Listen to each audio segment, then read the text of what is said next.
Hi viewers. Walking అయింది, just స్నానానికి వెళ్దాం అనుకున్న మూమెంట్లో ఈ వార్త చూడగానే ముందు ఇచ్చేద్దామని చెప్పి చూస్తున్నా. బంగారాన్ని మనం నిన్న మాట్లాడుకున్నాం. ఇది తేడాగా ఉంది. తగ్గితేనేమో 100 రూపాయలు తగ్గుతుంది, 110 తగ్గుతుంది, మహా అయితే 200 అంతే. పెరగటం మాత్రం భారీగా పెరుగుతుంది. రేపు కూడా ఏదో తేడా కొట్టేలాగా ఉంది బంగారం అని చెప్పేసి అనుకున్నాం. ఇదిగో ఇప్పుడు 24 క్యారెట్ గోల్డ్ అక్షరాల 10 గ్రాములకి 870 రూపాయలు పెరిగింది. 22 క్యారెట్ గోల్డ్ 10 గ్రాములకి 800 రూపాయలు పెరిగింది. 22 క్యారెట్ గోల్డ్ అంటే మన ఆభరణాలకు సంబంధించి అది వచ్చేసి ఈరోజు 22 క్యారెట్ గోల్డ్ 10 గ్రాములు వచ్చి 1,02,600 రూపాయలు ఉంది. 24 క్యారెట్ గోల్డ్ 1,11,930 రూపాయలు ఉంది. వెండి, హలో, మీరు తగ్గినప్పుడే పెరిగినవాడిని, మీరు పెరిగితే నేను పెరగొద్దా, నేను కూడా పెరుగుతా అని చెప్పేసి ఇంకో 1000 పెరిగింది. 1,44,000 రూపాయలు ఉంది వెండి.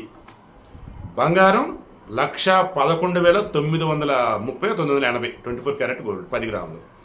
1,02,600 రూపాయలు 22 క్యారెట్ గోల్డ్. గతంలో చెప్పింది నేను మరలా చెప్తున్నా, నేను నా మాట కట్టుబడి ఉంటా. బంగారం రేటు తగ్గేది కొంచెం అటు ఇటు తగ్గుతుంది, కానీ పెరగటం మాత్రం భారీగానే పెరిగింది. ఈ రెండు లోపు 2025 లోపు 1,25,000 రూపాయలకి వెళ్ళినా ఆశ్చర్యం లేదు. 2026 లోపు మాత్రం నా అంచనా ప్రకారం అయితే 1,75,000 నుంచి 2 లక్షల మధ్య కూడా ఉండొచ్చు. ఎందుకంటే వరల్డ్ వైడ్ మొత్తం చూస్తున్నప్పుడు ఈ ట్రంప్ చేసే కంపు వల్ల అండ్ కొన్ని దేశాల యుద్ధ వాతావరణాల వల్ల సేఫెస్ట్ ఇన్వెస్ట్మెంట్ అంటే బంగారం. అండ్ వరల్డ్ వైడ్ వచ్చేసి బంగారం నిల్వలు తక్కువ ఉన్నాయి. సో ఇటువంటి అప్పుడు బంగారం కాకపోతే ఇంకా దేని మీద పెట్టాలని చెప్పేసి పెడుతూ ఉన్నారు. మరలా చెప్తాం, మీరు ఒకళ్ళు ఇప్పుడు బంగారం రేటు మెల్ల పెరిగిద్దామని చెప్పి తీసుకున్నారు, ఆ తర్వాత ఎప్పుడో తగ్గింది అనుకున్నాం. ఎంత తగ్గినా కొంచెం అటు ఇటు తగ్గిద్ది తప్ప హెవీగా అయితే తగ్గదు. ఒకవేళ భారీగా తగ్గే రోజులు కనుక వస్తే ప్రపంచం అంత ప్రశాంతంగా ఉండాలి. ట్రంప్ లాంటోడు, కిమ్ లాంటోడు, ఆ చైనా లాంటోడు ఉంటే ప్రశాంతంగా ప్రపంచాన్ని ఉంచుతారా మీరే చెప్పండి.